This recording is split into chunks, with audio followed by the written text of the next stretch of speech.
Hi friends. Episode start करने से पहले आप सबके लिए छोटी सी रिक्वेस्ट है। मैं यहाँ पे नई हूँ, मुझे आपके साथ और प्यार की बहुत ज़रूरत है। प्लीज़ गाइस मुझे सपोर्ट करें, मेरे चैनल को सब्सक्राइब करें। Please please please please please guys मेरा साथ दें। तो अब हम एपिसोड स्टार्ट करते हैं। बाद में हम देखते हैं कि युआन प्रैक्टिस कर रहा होता है वो किस तरह से आनरन को प्रपोज करेगा कि वो ना कर सके। और आनरन एंड टाइम पर आ जाती है। उसे शक तो हुआ था लेकिन यानजो बहाना करके उसके लिए खाना बनाने निकल जाता है। अब वो उसके लिए अपने हाथों से बारबेक्यू बना के लाया था और अपने हाथों से अपने गर्लफ्रेंड को खिलाता भी है। और इसके बाद यानजे जब अपने ऑफिस में जाता है तो यहाँ पर उसके मैनेजर ने किसी तरह से अपने कनेक्शंस यूज करके इस नॉवल की ऑथर को उसके असिस्टेंट के साथ बुलाया हुआ था। वो लोग उनसे सॉरी कहते हैं और अपोलोजाइज इस बात पे करते हैं कि हमें नहीं पता था कि इसके कॉपीराइट्स आपसे नहीं खरीदे हुए।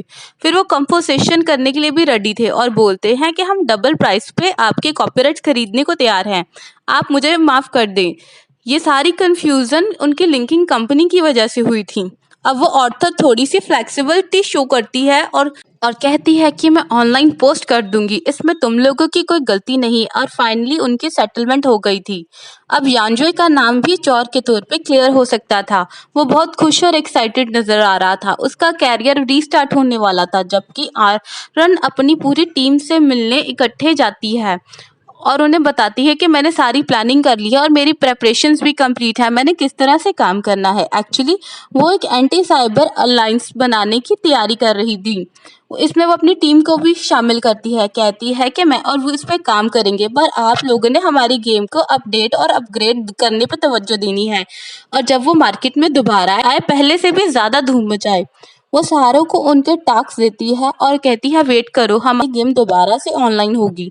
इतने में बाई उसके पास आती है और कहती है क्या वो प्रपोज करने वाला है, तुम्हें क्या लगता है। ये सुनते ही आनरन ब्लश करने लगती है। उसे लगा था ये यानजॉय की बात में बोल रही है और उसने यान को सुबह रिहर्सल करते हुए भी देख लिया था, लेकिन एक्चुअली बाई अपने बारे में बोल रही थी। मैंने हु पर नजर रखी हुई है, मैंने देखा है कि वो ज्वेलरी शॉप के बहुत चक्कर लगा रहा है, शायद मेरे लिए रिंग खरीदना चाहता है। ये सुनते हुए वो बाई के लिए खुश हुई थी पर खुद के लिए डिसअपॉइंट हुई थी कि मेरी लाइफ में ये दिन कब आएगा। इसके बाद हु और आनरान दोनों निकल जाते हैं। उन्हें बहुत सारी छोटी छोटी कंपनी से कांटेक्ट किया था इस साइबर अलायंस के बनाने के लिए। वो लोग डिफरेंट लोगों से जाकर मीटिंग करते हैं और उसके साथ साथ वो लीगल टीम से भी कांटेक्ट किया था उन्होंने। वो सारा प्लान और सारी प्रेपरेशंस रेडी कर रहे थे। ये सारा करने के लिए उन्होंने बहुत मेहनत की थी। दूसरी तरफ उनकी टीम भी बहुत हार्ड वर्क कर रही थी क्योंकि उन्हें उम्मीद थी कि जल्द ही उनकी गेम ऑनलाइन होगी और वो लोग अपने फैंस को सरप्राइज देना चाहते थे। और फिर बहुत दिनों की मेहनत के बाद वो दिन आ जाता है जब लू और एलन मीटिंग के लिए जा रहे थे मिस्टर योशी के घर पे। उन्होंने सारी कंपनी के ओनर्स को बुलाया हुआ था जिनके पास पास्ट पे स्कैम हुआ था या फिर इस टाइम पे हो रहा था। उन सबको आनरन और उसकी कंपनी को लेकर कुछ कंफ्यूजन थी, मगर आनरन उन सब से डिस्कस करती है, हर सब चीज क्लियर करती है और उन सब ने फैसला किया था वो मिलकर एक स्ट्रॉन्ग अलायंस बनाएंगे जिसके बाद वो जाओचिन को और उस जैसे दूसरे लोगों को हरा सकेंगे। जबकि हेशा के भी सारे इश्यूज रिजॉल्व हो चुके थे। अब वो ना सिर्फ अपना शो स्टार्ट कर सकता था बल्कि अपने डबिंग के कैरियर को भी कंटिन्यू भी कर सकता था। और ये सुनकर ये उसकी टीम भी बहुत खुश होती है। जब ऑनडाउन अपनी मीटिंग से वापस आ रही थी रास्ते में उसे सोशल मीडिया पे ये न्यूज़ मिलती है और यॉन्जॉय के लिए बहुत खुश हो जाती है। अब वो उसे बिल्डिंग के नीचे तक ड्रॉप करता है। उस वहां पे पिक करने के लिए उसका बॉयफ्रेंड आया हुआ था। वो उसे इतने दिनों बाद देखकर बहुत खुश होता और जान से कहता है क्यों ना मैं तुम्हें कैरी करूं। वो उसे पिगीबैक करता हुआ अपने घर ले जाता है। इस सब के बाद हु अपनी गर्लफ्रेंड से मिलने जाता है। बाई ने गाड़ी में देखा था एक रिंग पड़ी हुई है। ये देखते ही वो खुश हो जाती है कि हु ने उससे इतनी सारी प्लानिंग की हुई है, लेकिन जब वो आता है वो बिल्कुल अनजान और मासूम बनकर बैठ जाती है। जबकि आनन और यांजन इकट्ठे बैठे हुए थे। आनन अपने वॉशरूम यूज करने के लिए जाना ही चाहती थी अपने घर। और युआन कहता है कि तुम इसे अपना घर क्यों नहीं समझती, क्या तब समझोगी जब मैं तुम्हें अपने साथ मूव इन करवा लूंगा। अब ऑनरन इस बारे में सीरियसली सोचने लगी थी। ऑल्दो वो काफ़ी अरसे से यान के साथ रिलेशनशिप में थी, लेकिन उसे ये सब कुछ ऑकवर्ड लग रहा था। वो अभी तक लिव इन रिलेशनशिप में कभी नहीं आई थी और बाई से भी मशवरा करती है इस बारे में। वो बहुत सारी बातों पर हेजिटेट करती थी, लेकिन यांजय उससे कहता है कि तुम क्यों अभी तक शर्माते हो? मैं तुम्हें बिना मेकअप के भी देख चुका हूँ। तुम कितनी क्लमज़ी, में कोई काम ढंग से करना नहीं आता। मैं हर बात जानता हूँ। फिर तुम्हें किस चीज़ का डर है? आ जाओ ना मेरे साथ। इस तरह से तुम्हारा खर्चा बचेगा, तुम्हें रेंट भी पे नहीं करना पड़ेगा। तो फाइनली आनंद भी फैसला करती है कि वो उसी के घर में मूव इन कर जाएगी। और फिर उसके बाद हमें पता चलता है कि एंटी साइबर अलायंस उन्होंने एक प्रेस कॉन्फ्रेंस की है और ये लीगल बैटल भी विन कर ली है। उसके बाद जाओचिन को अपना ऑफिस छोड़ना पड़ता है। वो काफ़ी स्ट्रांग था, लेकिन अकेले में इतने बड़े अलायंस से वो हार जाता। इस अलायंस को लीड कर रही थी आनरन, जो सबकी नज़रों में सुपर हीरो बन गई थी। फाइनली वो अपने ऑफिस में वापस आती है। उसे लगता था ये लोग मुझे देखकर खुश होंगे, लेकिन वो उसे नोटिस ही नहीं करते। जब वो सैड होकर अपनी सीट पर बैठने लगती है, सब उसके लिए एक सरप्राइज रखा हुआ था। वो कहते हैं कि हम तुम्हें वेलकम करना कैसे भूल सकते हैं, ये पार्टी तुम्हारे लिए थी। आनरन उतना प्यार देख के वो टची हो जाती है। इतने में उनके ऑफिस में कोई और भी आता है, वो थी रुई, जिसे सारे लोगों ने खुले दिलों से वेलकम किया था, बिल्कुल आनरन की तरह से। और फिर उसके बाद में ऑरन के एक सारी टीम को दिखाते हैं। उनके इंडिविजुअली बहुत सारी कंपनीज ने कांटेक्ट किया था और उन्हें बहुत सारी सैलरीज भी ऑफर की थी, लेकिन वो सब के सब एक ही फैसला करते हैं। वो ये था, वो ऑनडन को छोड़कर कभी नहीं जाएंगे। इस कंपनी से उनका एक इमोशनल लिंक था जो वो तोड़ नहीं सकते थे, और इसी के साथ ही पुरानी यादें भी उन्हें आने लगती है। ऑनडन ने इस टीम का एक एक मेंबर खुद चुना था। सबसे पहले यूनिवर्सिटी में एक फोटोग्राफर को देखा था जो कि कंप्यूटर साइंस का स्टूडेंट था, लेकिन उसे जॉब नहीं मिल रही थी।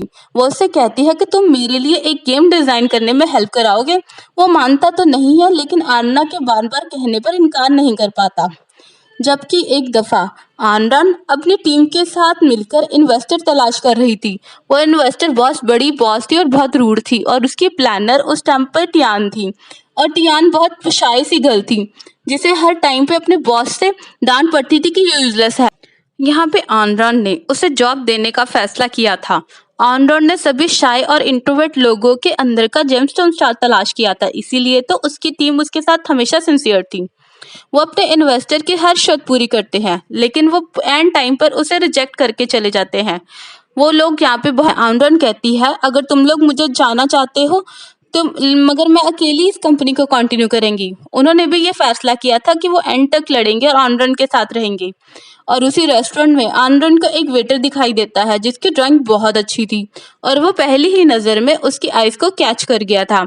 लेकिन वो बहुत शर्मीला टाइप का था, वो उसकी बात ही नहीं सुनता। उसे लगता है कि ये कुछ स्कैमर गर्ल है जो मुझे जॉब की ऑफर कर रही है। लेकिन नेक्स्ट ही डे वो उसे मॉल में देखती है, जहाँ पे वो अपना टैब बेचने आया था क्योंकि उसे पैसों की जरूरत थी। आनरन उसका टैब खरीदती है और वही ड्राइंग बनाने के लिए दोबारा देती है, मुझे अपना टैलेंट दिखाओ।